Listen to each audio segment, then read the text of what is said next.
आपके हाथ कितने मुलायम हैं। बालों में से कितनी अच्छी खुशबू आती है। चलो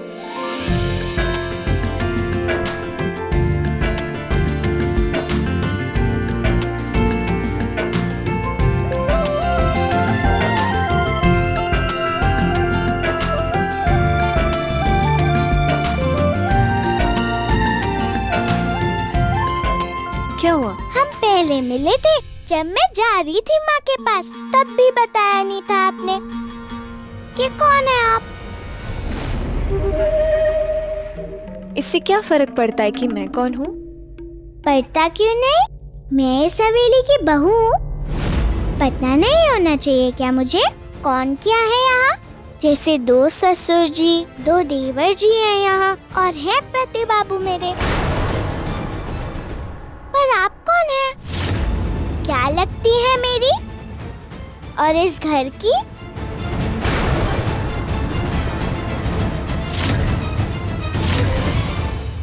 इस घर की तो मैं सब कुछ थी, तुम्हारे पति बाबू की भी, होने वाली पत्नी थी अनिरुद्ध की, लेकिन उसने मुझे छोड़कर तुमसे विवाह कर लिया। और देखो यहाँ बैठकर मैं तुम्हें सजा रही, तो कहो क्या लगी मैं तुम्हारी?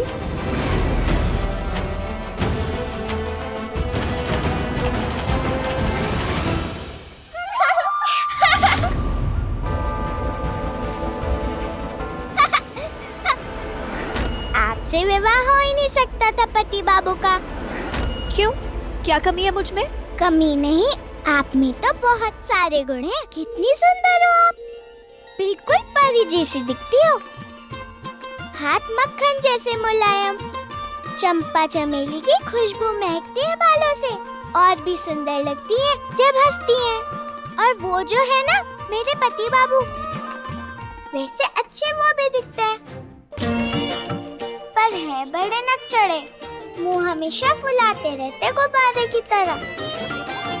और एक बात बताऊं, सब डरते हैं उनसे, चंडालों जैसा गुस्सा है उनका।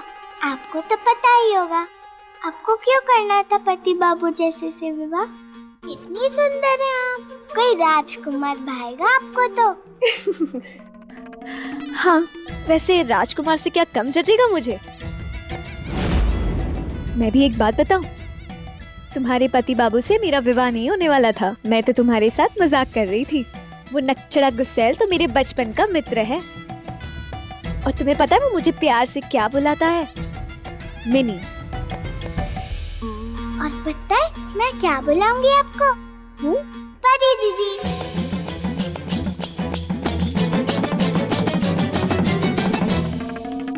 चले? तितंग तितंग तितंग। तुझे नहीं पता बौद्धिता, मैं तेरी परी दीदी नहीं, बुरी दीदी हूँ।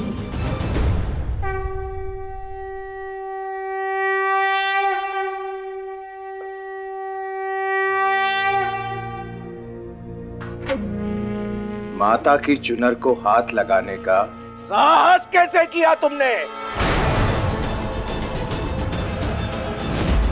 वो पंडित जी ने कहा था कि कोई औरत ही हाथ लगा सकती है दुर्गा माँ की चुनरी को, तो इसके लिए मैंने। हाथ लगा सकती है औरत, पर सुहागन तेरे जैसी औरत जो ना सधवा है ना विधवा, वो छू सकती है क्या? तेरे हाथ लगाई माँ की चुनर से आशीर्वाद मिलेगा किसी को भाग्यशाली होने का?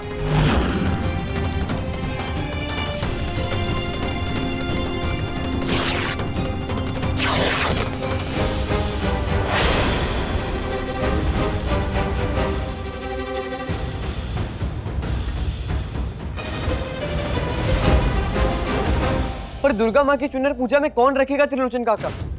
हमारे घर में तो कोई औरत भी नहीं है। इस हवेली की गृहलक्ष्मी को भूल गए तुम सोम?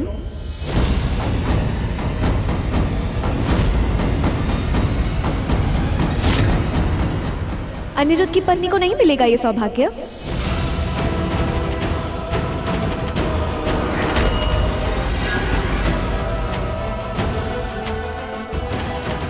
सही कहा।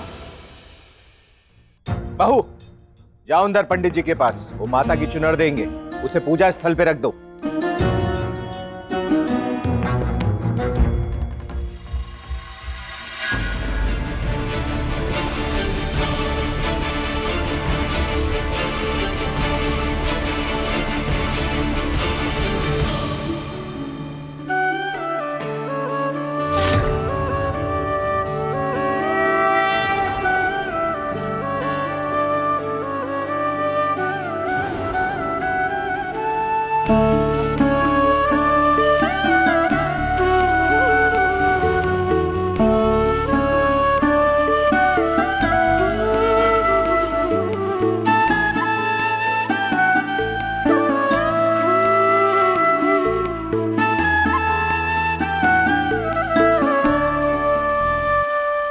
सौदामिनी, जो कुछ भी हुआ उसके बाद भी तुम यहाँ रॉय चौधरियों की बहू के साथ उत्सव मनाने आई हो, ये बात तो हजम नहीं होगी मुझे। त्रिलोचन काका, हम यहाँ रामनवमी मना रहे हैं ना, तो इस घर के राम की खुशी का मान नहीं रखूंगी मैं? राम सीता का मिलन तय नहीं है क्या?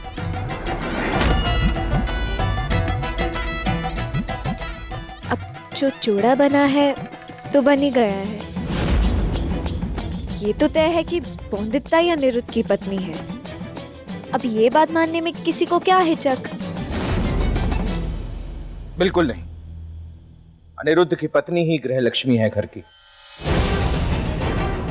अब आप सभी ने मान लिया है, अनिरुद्ध ने उससे पत्नी मान लिया, मुझे क्यों शिकायत होगी? अरे बिहारी जी रुकिए।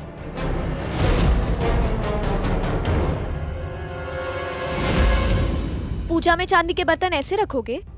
चमक दिख रही है इसमें। लेकिन मैंने इसे चूने से अच्छी तरह से साफ किया है। लाओ मैं साफ कर देती हूँ इसे। नवजोड़े की पूजा होनी है। अब चांदी के बर्तन की चमक हो या चेहरे की चमक, कुछ कमी नहीं पड़नी चाहिए। लेकिन चूने से आपके हाथ कट जाएंगे।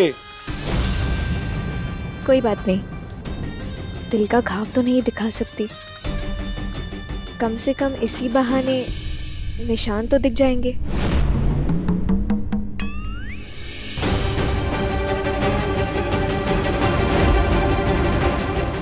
सौदामिनी,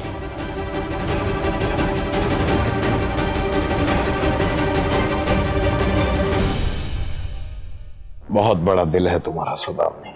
ऊपर वाले का आशीर्वाद है तुम पर, तभी इतने साफ दिल से ये सब कुछ कर पा रही हो तुम। हाथों की मैल तो हर कोई निकाल लेता है, बस दिल की छुपा जाते हैं। तुम्हारे दर्द का अंदाजा है मुझे, न जाने कैसे तुमने अपने आप को इतना मजबूत बनाया। शायद मैं ही तुम्हारा मुजरिम हूं। अगर पहले ही मैं तुम्हें अपने घर की बहू बना लेता तो आज इस उत्सव पर तुम और मैंने सच्चाई मान ली है, आप भी मान लीजिए। ऐसी बातें करके ना ही मेरा दिल दुखाई है, ना ही आपका।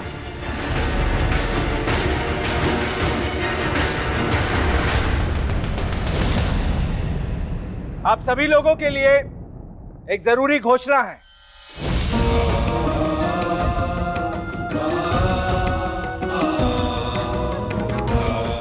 राम नवमी पर भोग बहू के द्वारा बनाए जाने की परंपरा है। अनिरुद्ध की मां के देहांत के बाद हम इस परंपरा का पालन नहीं कर पाए, पर अब जब अनिरुद्ध की दुल्हन है इस घर में, तो वापस सारी रस्में क्यों नहीं निभाई जानी चाहिए? बहू, बना लोगी प्रसाद?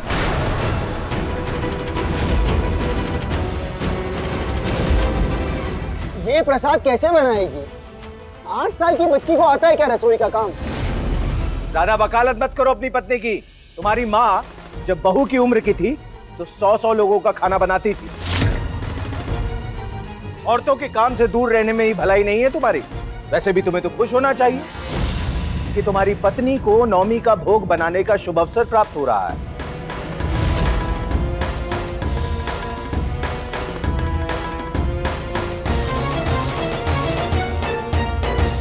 क्या बना पाओगी बहू?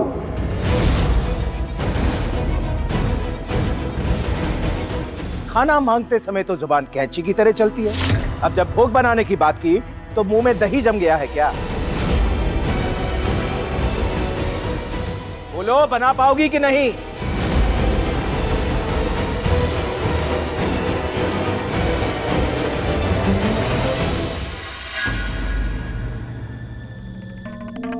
हाँ।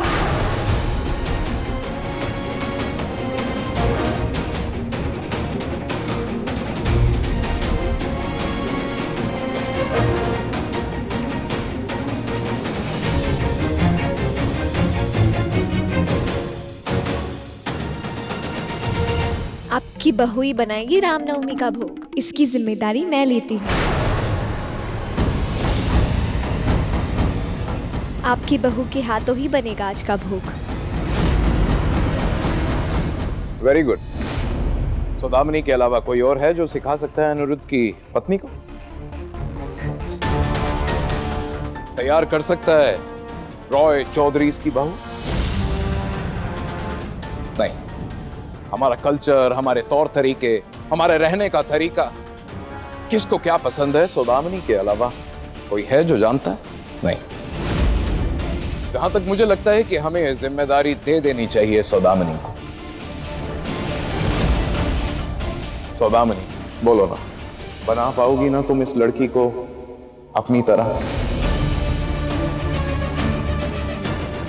मेरी तरफ कोई नहीं बन सकता बिनोय अंकल, इसलिए आपकी बहू को मुझसे बेहतर बनाऊंगी मैं। अगर आप सब चाहते हैं तो आपकी बहू को मैं अपनी छाया में रख सकती हूँ। सजना संवरना, श्रृंगार करना, खाना बनाना, चलना फिरना, रुतबा सब सिखा दूंगी, समझा दूंगी आपकी बहू को,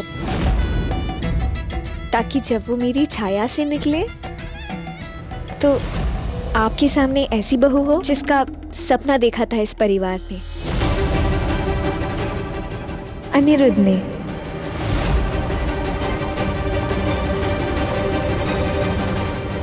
मैं तुम्हारा ऐसे ही साथ देता रहूंगा जब तक ये 2 टके की लड़की इस घर से निकल नहीं जाती। एकदम सही पत्ते फेंक रही हो तुम सौदामिनी। ऐसे ही हवा दोगी चिंगारी को तो कमजोर पड़ जाएगा अनिरुद्ध। तुम भी यही चाहते हो ना अनिरुद्ध? कोई एतराज तो नहीं है तुम्हें कि तुम्हारी पत्नी मेरी छाया में रहे? कुछ गलत तो नहीं कर रही हो ना अनिरुद्ध? तुम नहीं चाहते तो नहीं करूंगी।